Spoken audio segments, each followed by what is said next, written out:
the longing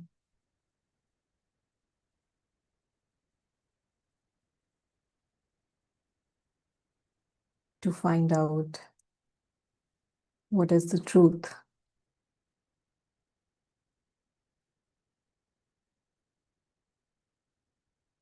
what is real,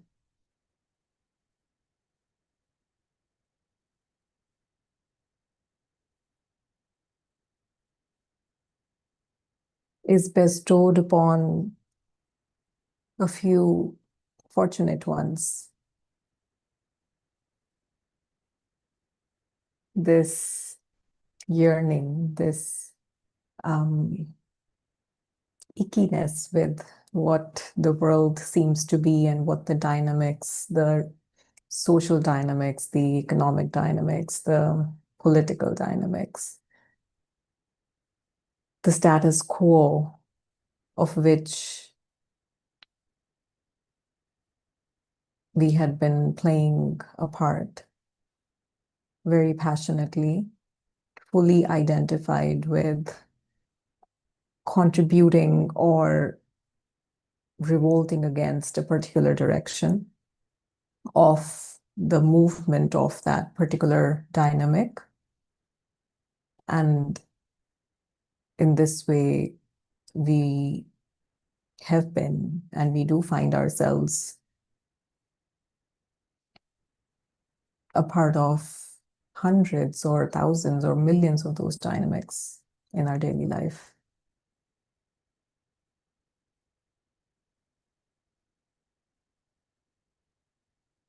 And sometimes slowly and gradually, or just one fine day, we may find ourselves questioning everything, our own part that we're playing, the very dynamic that implies or expects us to play a certain part, the give and take that may be going on. We may find ourselves questioning that, am I even interested in receiving what it's giving me? Do I even want what it has to offer? Do I even want the gratification that the fulfillment of this particular desire is guaranteeing?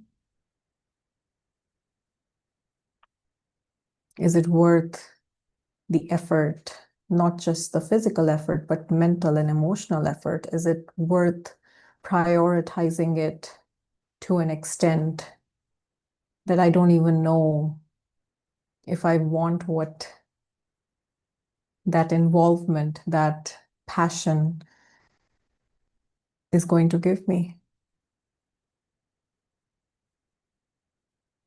And this very sacred, which may seem like confusion or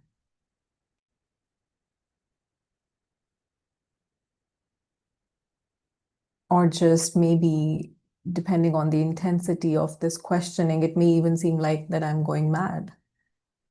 Nothing seems fair, nothing seems worth it.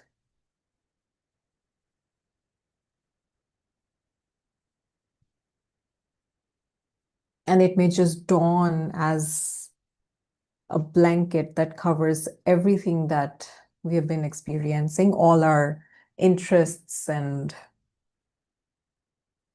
resistances, all our priorities that have been the very guidelines based on which we were waking up each morning and taking action. Or this blanket can come up gradually as one thing stops making sense, and then the next thing stops making sense, and the next thing stops making sense. The relationships can become clear in their unfolding that it's an implied contract. And one can clearly see what is expected of me to say. It may not be an honest exchange, and yet there is this implied mask that I am wearing, that the other is wearing, and through those masks, we are exchanging pleasantries or ego massages or even drama, getting defensive, feeling offended. All of that is two masks, believing themselves to be those masks are just playing out the script.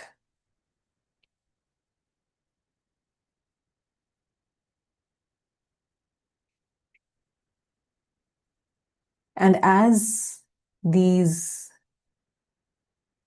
narratives and as these dynamics and mechanisms through which we have been living life and believing life to be those mechanisms and those dynamics about making money, about pleasing other, about pleasing my own sense of self through achievement, through validation, through approval, through love, through service, through even spiritual practices. All of that facade just starts appearing as a facade, as what it is.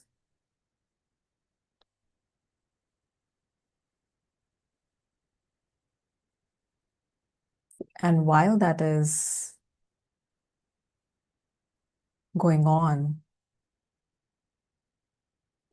while everything is seeming to just fall apart, simultaneously there is a deepening in the very yearning, the longing, the question of, well, what something has to be real. Because whatever was assumed and believed and experienced to be real or what life is all about is just shattering as house of cards right in front of me.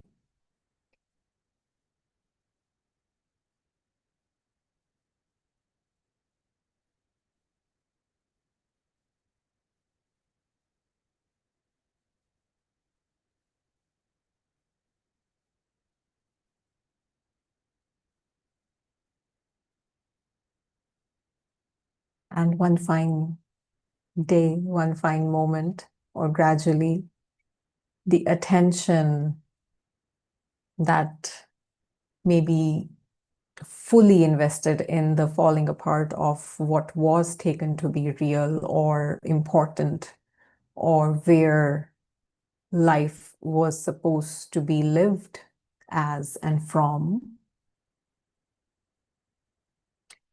suddenly that attention may turn towards that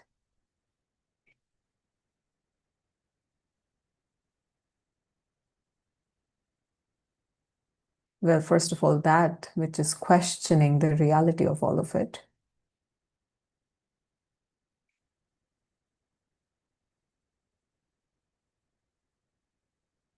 And even if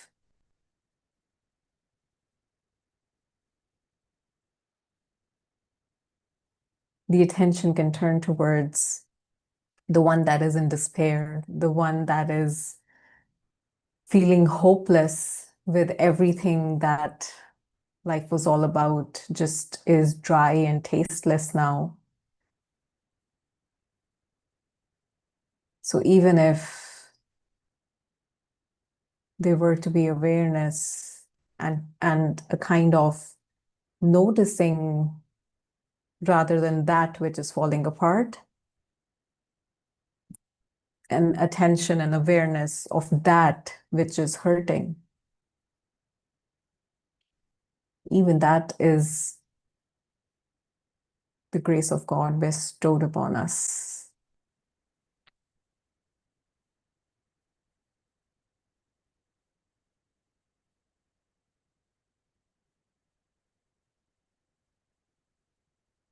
that is the very place where actual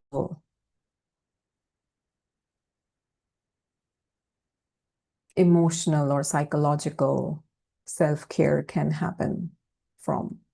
And that is the layer which can benefit from regulation, from self-care, from embracing oneself and accepting oneself as they are.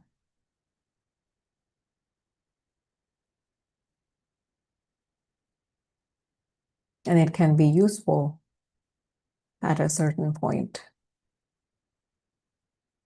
to relieve old limiting beliefs, and maybe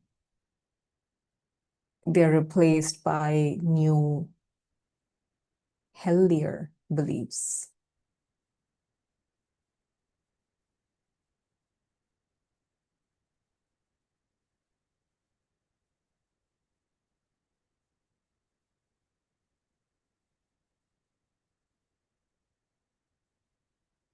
And from those healthier beliefs, a stronger or a less dramatic house of cards can be built. A life that is more in sync with peace and love and compassion, acceptance.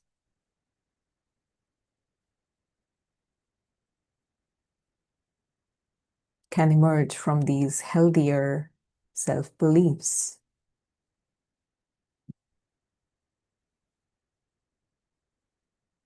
And that again can be beautiful and very useful, much better than what was going on before.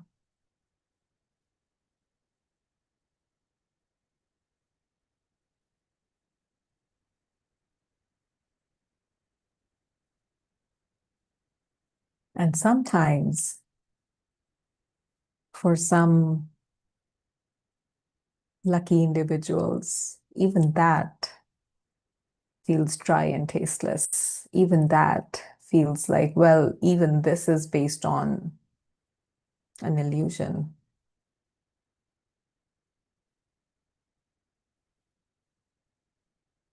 Because the very sense of self with which the work is going on with and for, where the older unhealthy beliefs are replaced by wholesome, healthier beliefs, there's still a baseline of the sense of self, which itself is not real. That sense of self is itself a belief that has come out of ignorance.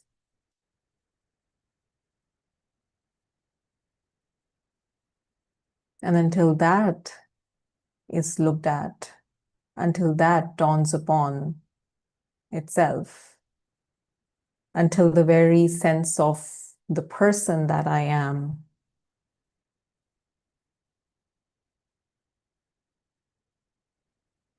can be awared,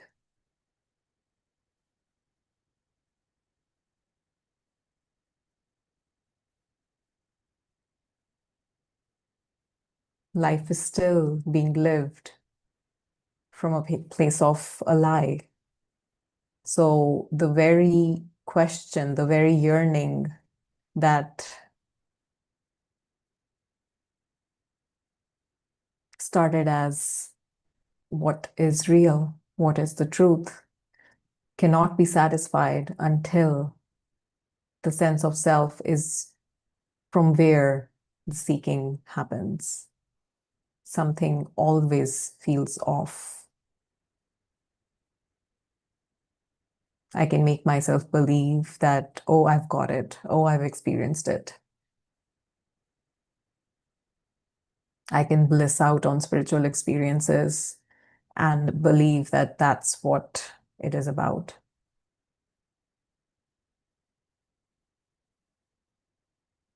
And yes, all those experiences have their place and value in the process and are much appreciated as they appear. And yet, as they leave, as any experience is designed to appear, to play out, and to leave, to fall away. So as those spiritual experiences fall away, that very sense of self that believes itself to be the seeker or the achiever of the experience now is even more obsessed with recreating that spiritual experience, believing that that was the answer to the very yearning. And yet, the yearning cannot be satisfied, thankfully, until that very sense of self that is identified with the seeker as the seeker and as the finder, until that is from where the very movement of seeking is going on, the yearning cannot be satisfied. The yearning cannot fall away.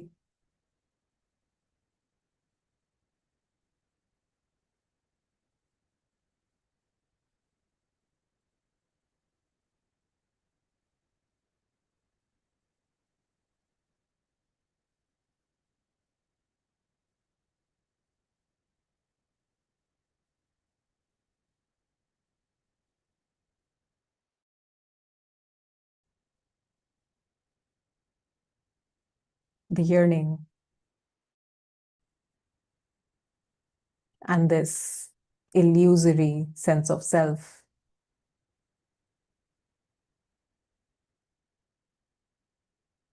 are two sides of the same coin. So the whole coin has to fall away, has to be tossed out,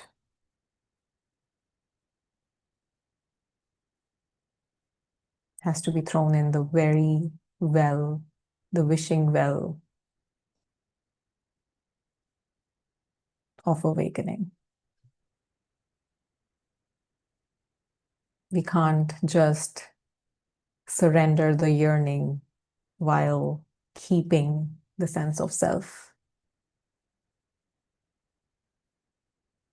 the sense of being me, the sense of being Gurleen, the sense of being this woman, this daughter, this sister, this wife, this professional with certain qualities and characteristics. None of that is me. And all of that has to be offered to the wishing well of awakening.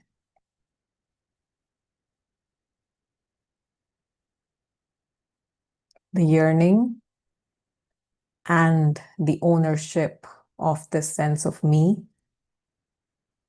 fall away together. If one remains, the other has to be there.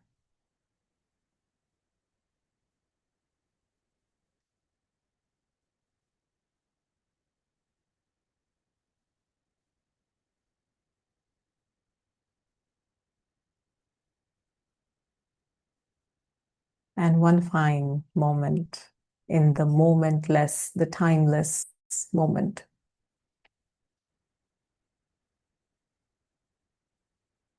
it may become clear experientially that what I have been believing myself to be, this person who needs to be better or worse or stronger or weaker or more loving or less reactive, all of those things fill in the blank with our own version of whatever we believe needs to happen for awakening or enlightenment to happen, for this yearning to fall away. And yet, one day, one moment in this timelessness of that which is, it may experientially become clear that all of this, the sense of me and everything that it comes with, is within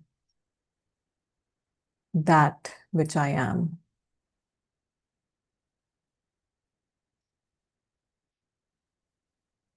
I am not just this person. I am that. I am that.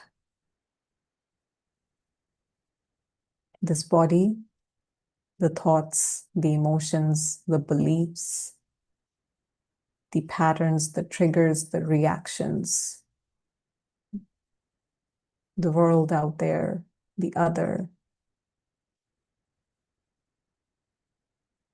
the sensations,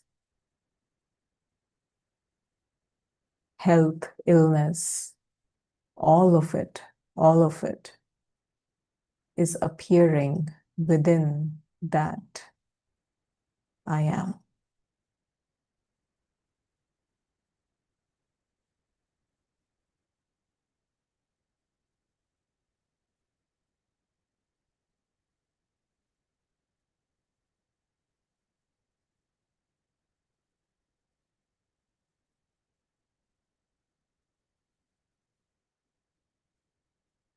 That which is.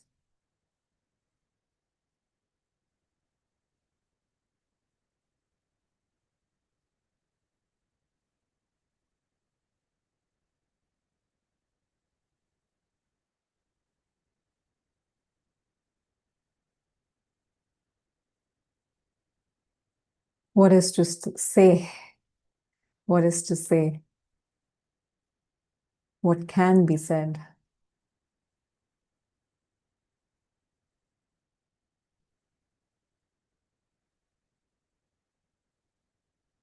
This cannot be named. This cannot be even called I or you or we. It doesn't have any pronouns. It doesn't have a gender. It doesn't have a shape or form. No color. No boundary. No pain, no pleasure. Nothing missing. No other to be afraid of or to want something from or to connect with. There is no sense of other.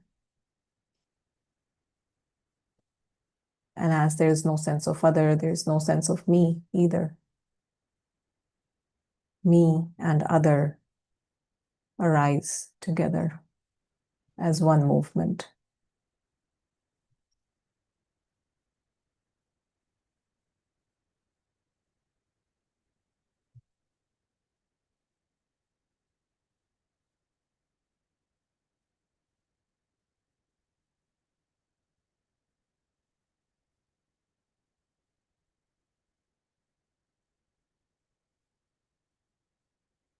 Within this, the sense of seeing, hearing, speaking, tasting, touching, all the sensations available in this play that we call life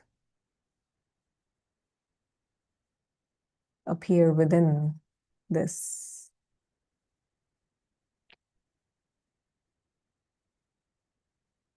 Are made of this.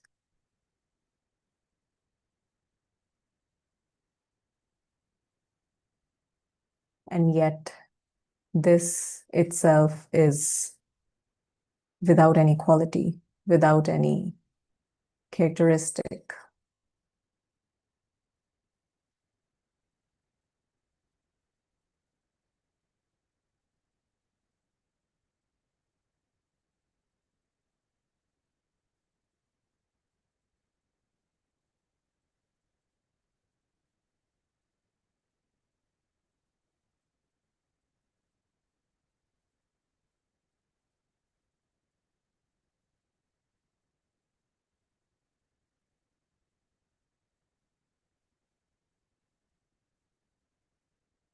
It is not dead.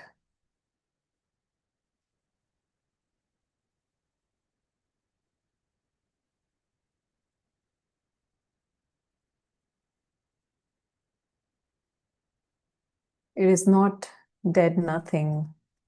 It is not something.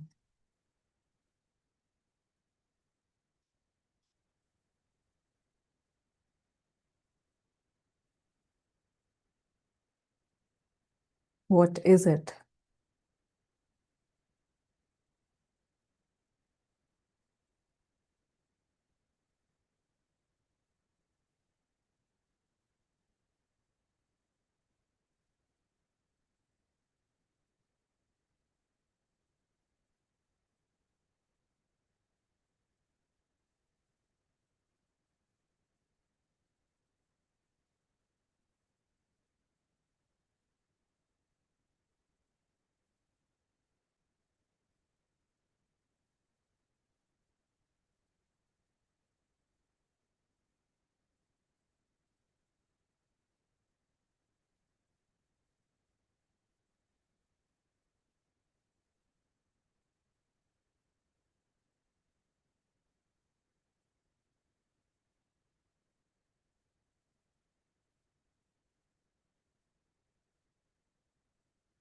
It cannot leave. It is always here, through the best of the best and the worst of the worst of experiences. It itself is the best of the best and the worst of the worst. It is within which both of those appear, play out, and fall away.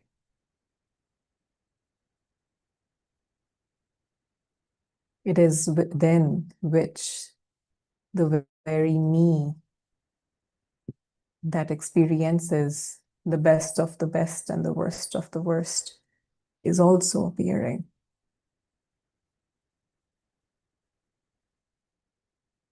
And it itself has nothing to do with either the best or the worst.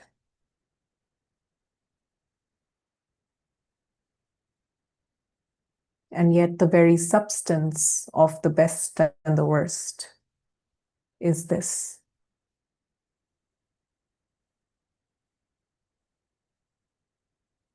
So who will reject the worst? And who will attract or want the best? Who else is here?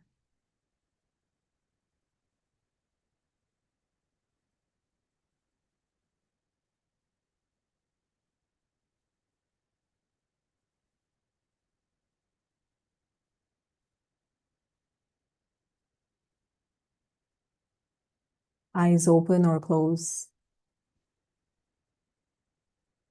Sense of me here or not?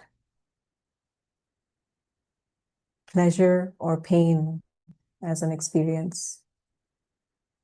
This is unconditionally always here.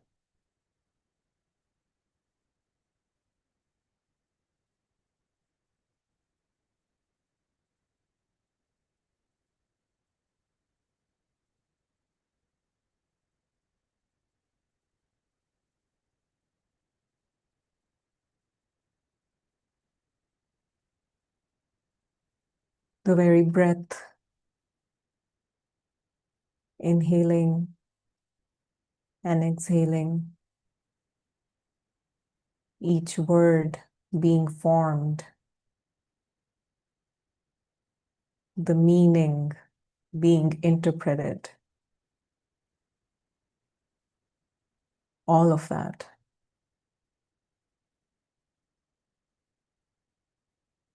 is within this,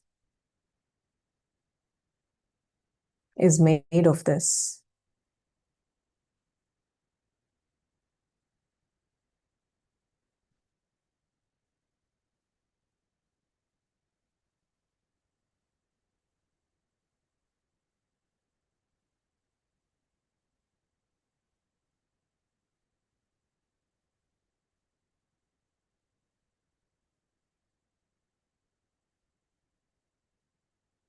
This, as it unveils for itself the very yearning and that sense of self that had identified itself as the seeker, they both are nowhere to be found. And they may come back as seemingly real or as experientially being clear as just arisings like everything else within this. And whatever the case may be, is already within this. So even if I wake up one day and find myself to be this person and suffering more than ever and yearning and longing and banging my head on the wall that how can I forget this? How is it not accessible? All of that is arising, playing out, and shall fall away inevitably within this.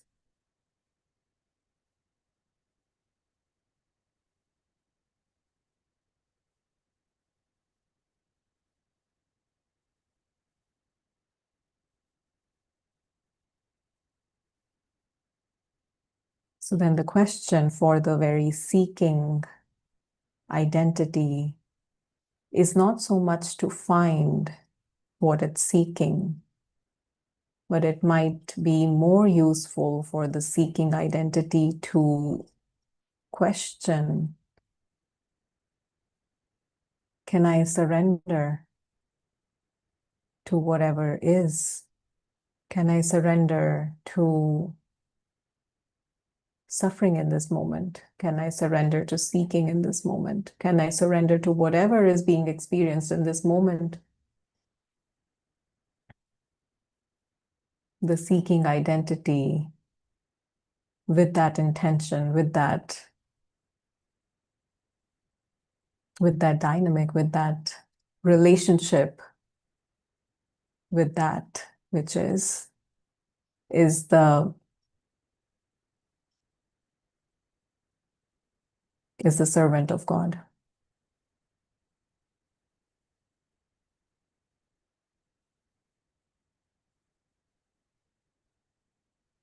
And then actually the practice may seem as if that I, the seeker, am working towards my own dissolution. Not destructively, but in the most beautiful flowering that can be witnessed within and without.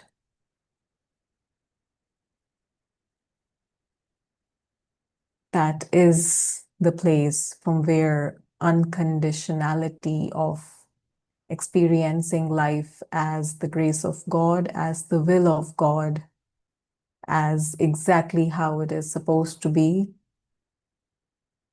not meaning that no effort to change what may seem destructive, and yet including the very urge, the very drive to make an effort, to contribute to something or to mitigate something else. All of that can now come from unconditional surrender to that which is, within which I am. I, the seeker, I, the person, am. And from this place, I, Gurleen, am an instrument in the play of life, created by, created within, created as God, as that. So then who am I? Who am I as Gurleen to question the will of God? Who am I to even seek? Seeking is happening, surrendering is happening. service is happening, being selfish is happening, suffering is happening, falling away of suffering is happening. It all is a happening, including my own attitude towards what is happening.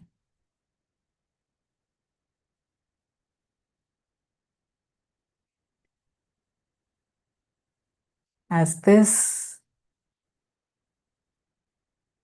seeps into the very me system,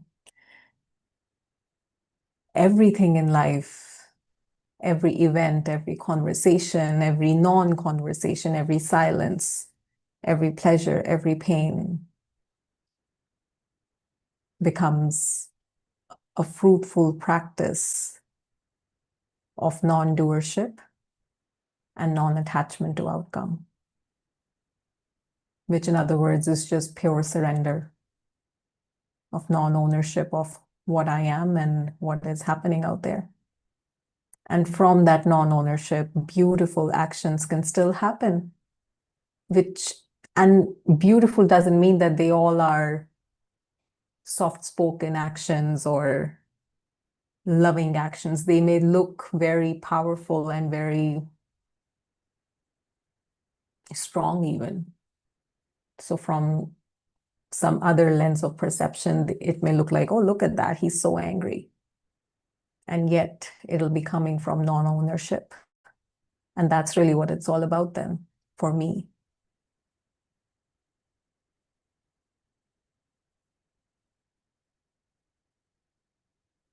Am I living as a servant of God, or am I living as a servant to my own self, to my own sense of self, to my own sense of wanting more pleasure, wanting more fame, wanting more love, wanting more validation? Or am I happening? Am I living? Am I being lived from a place of surrender to that which is? And that which is can definitely include me being attached to pleasure as well. And that's the paradox. And as paradox, the many, many paradoxes that start becoming clear in life, the seeking identity, this me, can only become humbler and humbler. Not that we start becoming more sweet as a person, but humbler in the sense that the inner questioning, the inner attachment to a certain outcome or to a certain way of how I should be or shouldn't be, that subtle and subtle and subtler attachments just start becoming more clear out of that humility and purer and purer surrender, more and more dissolution of my will, of the separation that I experienced myself to be, has to just grow weaker.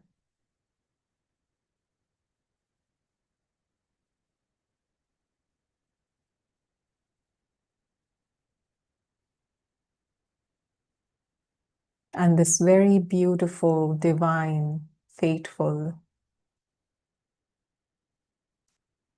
search begins by the scariest of experiences,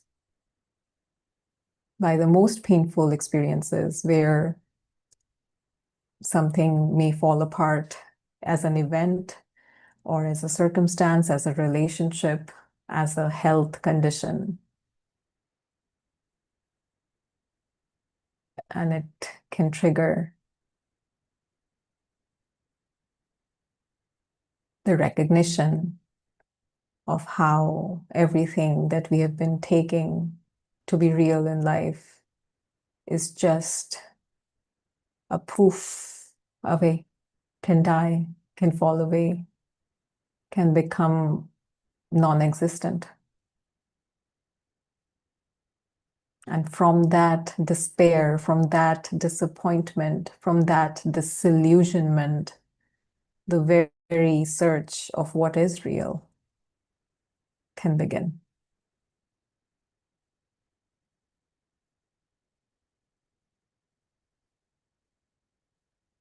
So here comes the opportunity to feel grateful, to feel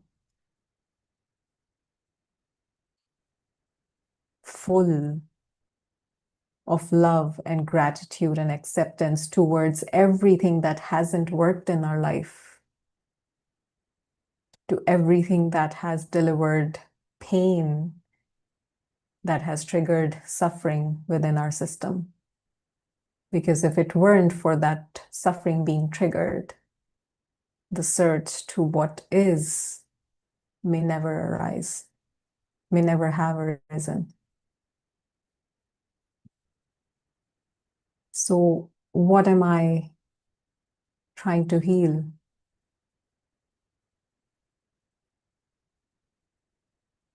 What does need healing? Because everything that has come in the past, however painful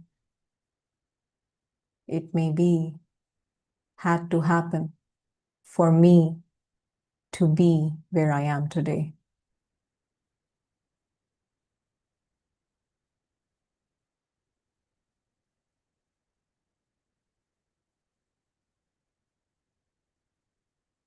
Can I accept all of my experiences exactly as they have been?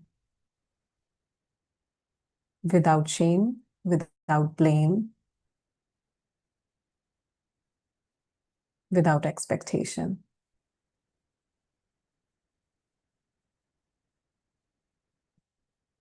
And from this place, definitely, if there are any unresolved energies regarding those experiences still lingering around in the system, can be worked upon, can be allowed to come up.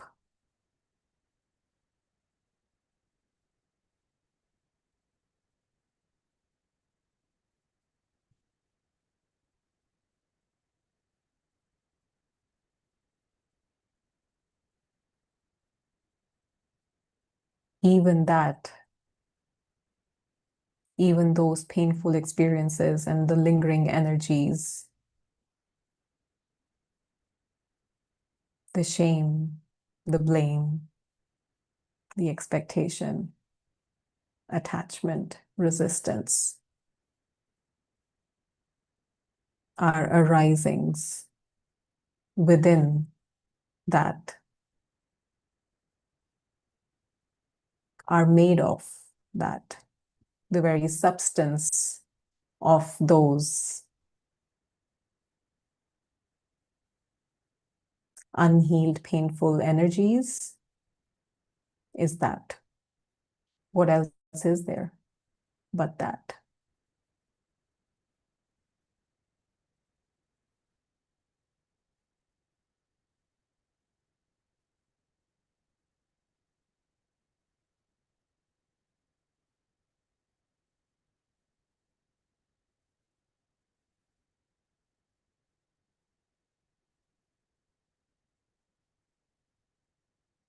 That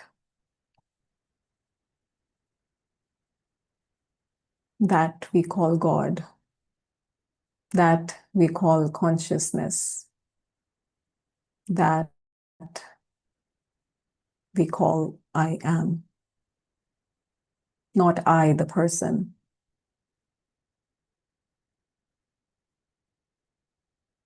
I, the person, is an instrument of that I am.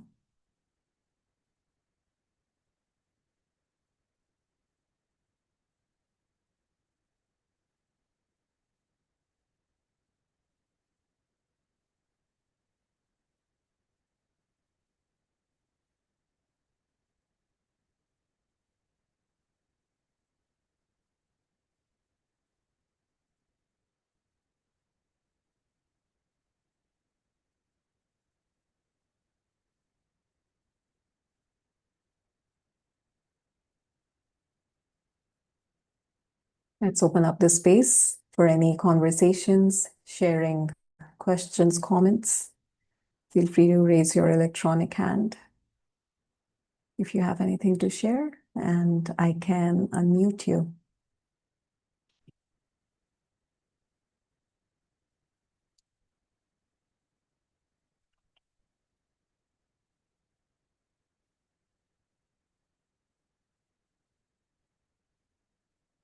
Ranjan. Hi, Gulin. Hi, Ranjan. How are you? Very well. Thank you. How are you? Yes, doing good. Yeah, thanks for this satsang today. Yeah, my question is on the ignorance part. So, what is really the ignorance? Ignorance means being believing that as a separate person is the ignorance, or is ignoring the truth, the ever present. Is that the ignorance? What is that ignorance in us?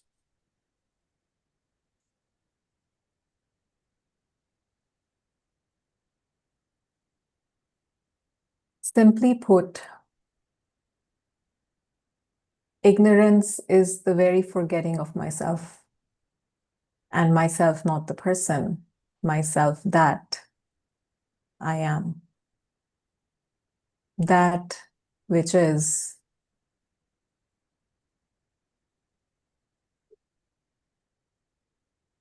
Somehow the arisings in that include the very belief of taking the arisings as the very baseline of that which is. So the very forgetting of myself can be called ignorance, and there is no culprit of that. There is no doer of that. It's just how it plays. It's just what happens. And that very ignorance can then percolate through the content of experience, through the identification with this body mind, which is necessary for life to happen the way that it is happening.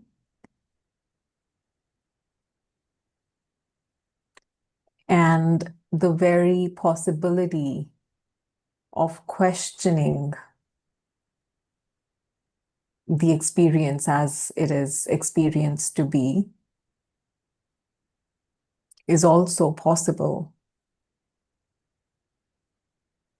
because of ignorance in a way. So even that questioning is coming out of ignorance.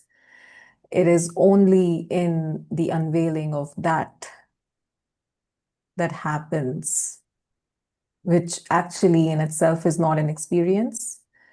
And yet coming back as Gurleen and talking about it makes it an experience, or can label it as an experience.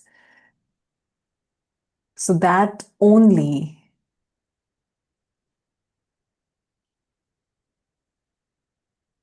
is the very falling away of ignorance, one can say.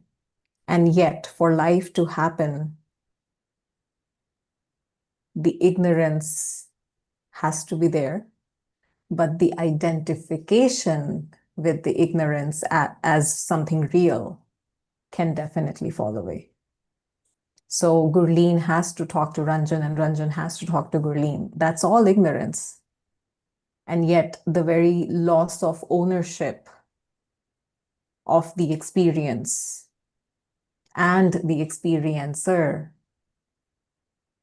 can be as close to falling away of ignorance that we can experience in daily living.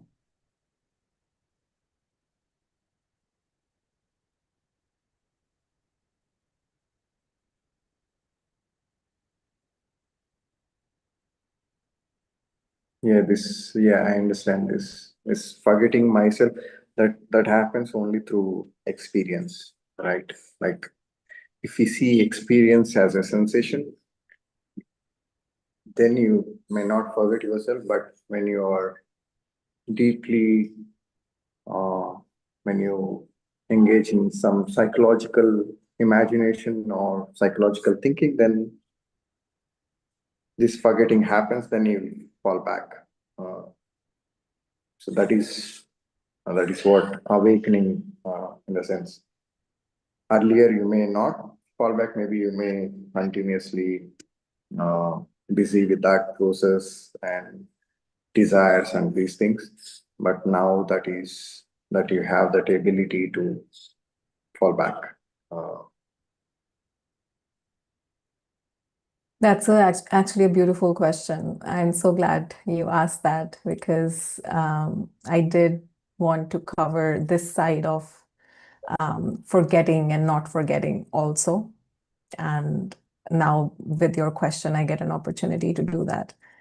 So with awakening, yes, from that context, forgetting that which is within which the me and the experience appears, forgetting that as the background and as even the foreground can be called as ignorance. And yet there has to come a point when one finds itself to be the person again after the grounding in the awakening has happened.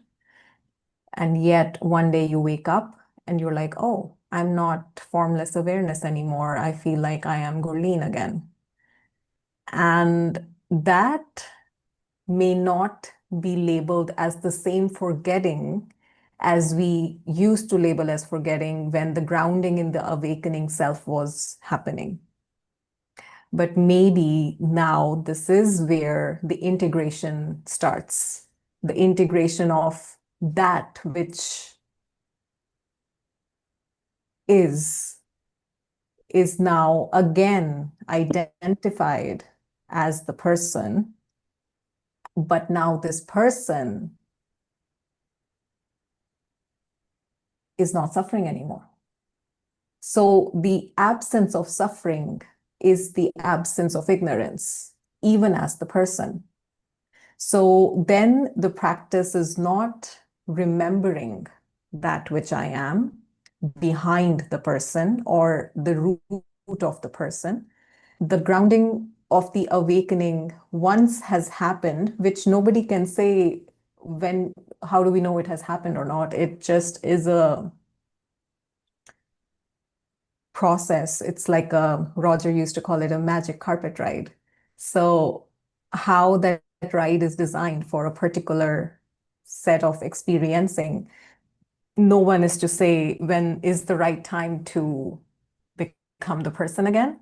You just are thrown into being the person again. And then the practice is not so much about falling back into the source of the person, but surrendering as the person, finding where the person is still suffering, knowing that the source of the person and the suffering is here all around. And it doesn't need to be experientially confirmed now. So forgetting the experiential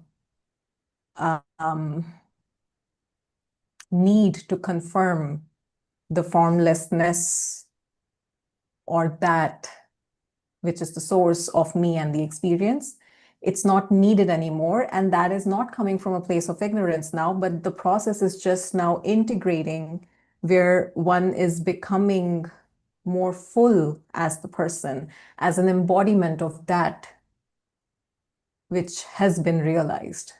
So there is no need to even go back and try and remember the source when there is suffering, but now as this person just needs to sit with the suffering without bypassing the suffering and hanging out at the place which is untouched by the suffering, more or less. So the same happening. So now when I'm explaining this integration part, if it's done prematurely, if it happens prematurely, it may actually be from ignorance. And yet, after a certain point, that coming back, living as the person, and the working with the suffering mechanism, the psychological thinking mind that is still going on with shame, blame, hatred, pride, attachment, worry, all of that needs to be reconciled without bypassing it and hanging out at the source place. So that integration process in itself is not coming from ignorance. And in that context, actually, the desire to hang back at the no touch zone actually might be coming from ignorance. So what is ignorance is it's relative. The only thing that can confirm whether this is ignorance or not is our own brutal honesty in the process, where I can really just gauge my intentions, the intention to induce an experience, or the motivation to do or not do something, or say or not say something, or be alone or be with people, or going on a retreat, or whatever might be going on. But just this brutal honesty with myself, where whether this is happening as a surrender to the process, or whether this is happening to add on to my sense of self, or add on to my sense of wanting enlightenment, or sense of wanting to feel better. So just that differentiation can clarify if something is coming from ignorance or not. Yeah, thanks for that clarification. Actually, that is what time to time you feel to fall into this emptiness or awareness that you may be avoiding this, what is happening. Sometimes you may be fully present with that, and sometimes you may be just like remembering myself. In that context, you try to look at awareness or emptiness, and because that is ever present, you no need to look at it actually. So, Yes, my friend. And it is so crucial to keep coming back to that questioning, because the action, the decision may seem so spiritual and holy and noble. And we just need to keep coming back and really ask ourselves, like, am I escaping or am I just surrendered? And in that brutal honesty, humility comes. And in that moment, surrender happens, and exactly what needs to happen can happen more fully now. All the way still realizing that even the escaping tendency and even the ignorance in this case is a happening and not a doing. So even if there's a sense of shame that, oh, why do I always do that? Even that is just an arising, just like the surrender that may arise also. So it's all just divinely playing out our identification with emptiness, our identification with the person, ignorance happening, ignorance falling away. They all fall in the same category, the play of life, exactly how it is in this moment, including our own attitude to whatever is going on also. So yes, even though we might be ignorant, that's exactly how life is being experienced and is supposed to be experienced through us in this moment. yeah. And one more question, Gulin, on witnessing. What is this witnessing in, which is this a layer of consciousness, or what is this witnessing? There is this play out as we are discussing it now. These are all something as witnessed, right? That is, all this is witnessing it. So what is that witnessing? Witnessing is a label used, for the lack of a better word, for that, really. Okay. Is that itself is awareness itself, so calling it a witnesser or a witness gives it an identity even, or like makes it like a form, but it's not a form. It's very nature, just like the nature of fire is to radiate heat and radiate light. So the fire is not lighting or heating, it's just its very nature. So Yeah. witnessing is the very nature of that. Mm-hmm. It's not doing witnessing, it just witnessing is its nature. So it's just a lack of a better word of the awareness being aware of itself. And even this phrase of awareness being aware of itself is just a label. Like they're just dry words to what it actually is experienced as. So witnessing is that very source place that can be unveiled upon itself. And within that, every arising, including the sense of person and the sense of other, and all the sensations and emotions and feelings, suffering and peace, can appear. So what is going on between these two levels of witnessing from one angle? This can be said that a witnessing is happening of the me. So yes, witnessing is just another way of labeling the awareing, which is the very nature of that which is. So it is not like, because in the beginning when I read autobiography of Yogi book, in that dimension, conscious, subconscious, Christ or God's conscious, and then one more consciousness, and then finally supreme consciousness. They divide it as levels, kind of thing. But here in this, I can say this is a pathless path, or kind of a direct thing. So here you don't feel or you don't see that there is a levels, right, in that consciousness, or is it a deepening, or I really don't know whether does this exist, this levels or layers of consciousness. Of course, there are layers and layers and levels and unfathomable manifestation of that, and many intelligent and fantastic inner scientists and experiential yogis have written many descriptions of those, however it has appeared for them, or however they have in their experience it has unveiled for them. So there is definitely validity to, if not all, but almost all of those interpretations and descriptions. It is just another framework. So coming back to the question that what am I really looking for? Because whenever we try to understand and try and reach the very source, and of course, that I am, where there is awareness of awareness itself, and yet it is intuitively known that even that is within.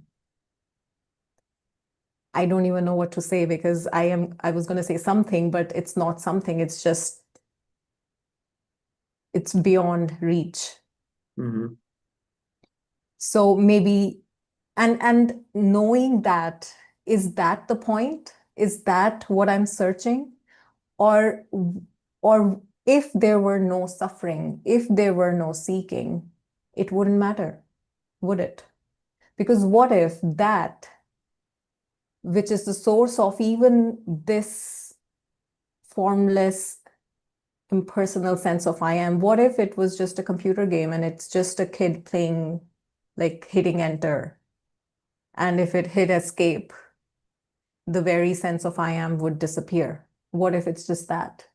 So there is no way of knowing if we want to call the source, if you want to label that as God, there's no way of knowing what God is.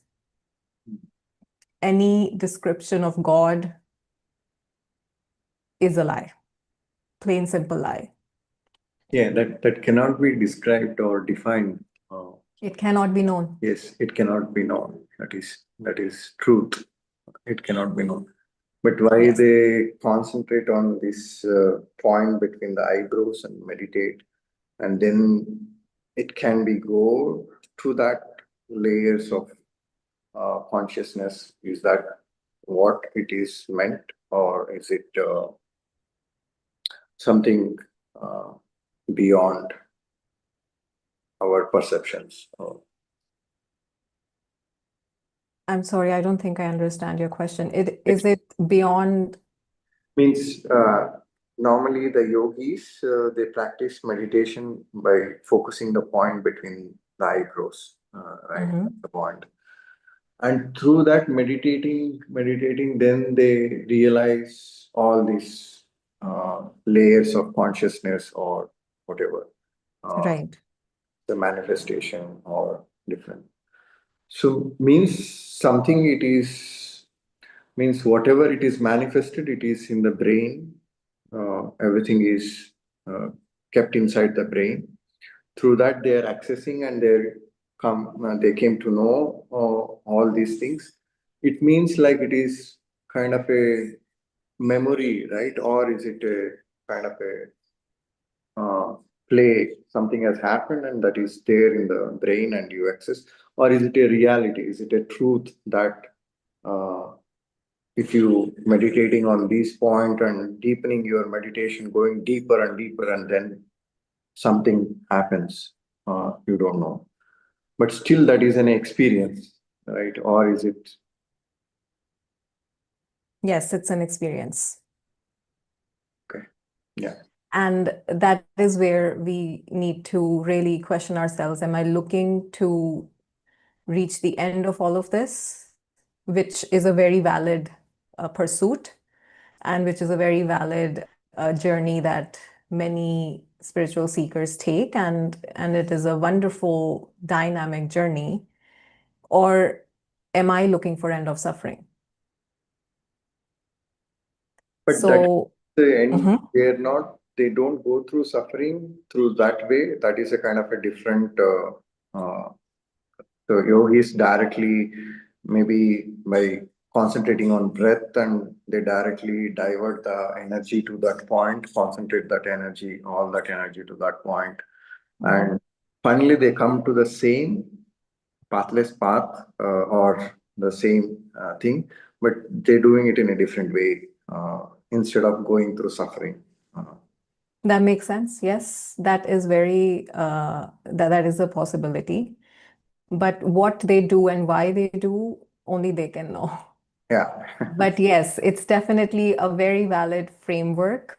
There are many frameworks, and what works for a seeker is totally tailor-made for them.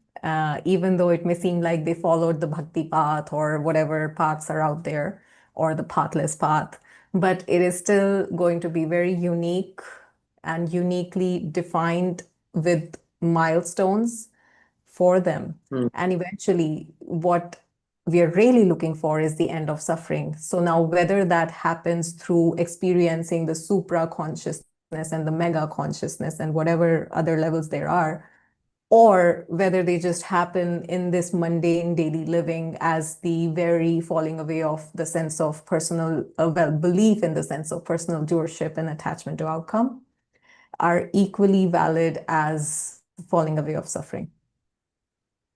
So it really just comes down to what resonates with our system, Yeah. and then just intuitively letting it unfold for us. So yes, they're all very valid paths. Yeah, yeah, that's true. As you mentioned, that some things works like if I tried in the beginning to concentrate between the eyebrows, and that was not working for me. It was I was feeling like it's a torture kind of thing. Like you have to force yourself, and means it is like a I'm not seeing what is, instead just diverting or concentrating onto that point. Uh, so that's how then I felt that when I was listening to Krishnamurti talks, then he was pointing only on what is, mainly, not to escape the what is. Uh, so that, yeah, so that made sense. So it depends, like each one, if they have that tradition from the yogic practices, then they are diverted to that path. It depends on how they come up with their environment. Yes.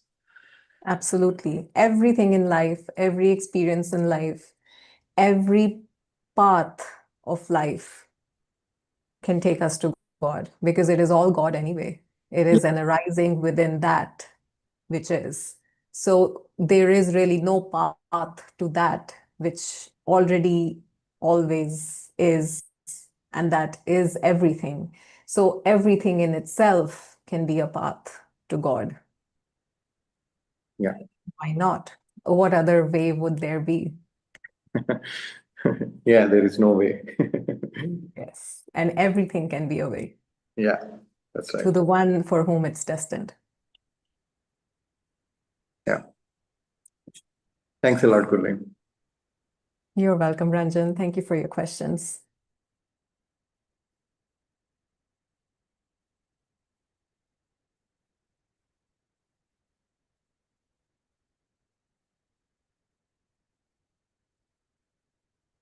Thank you for your time, everybody.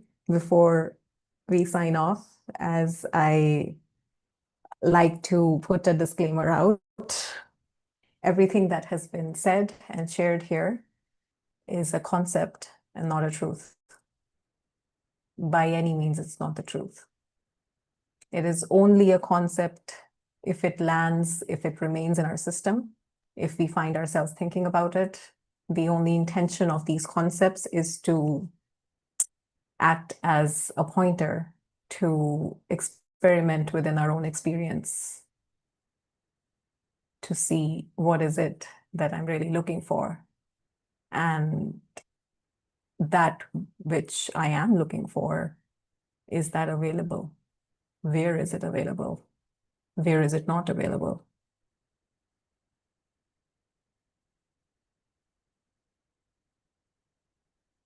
Thank you so much. Until next Sunday, I love you all.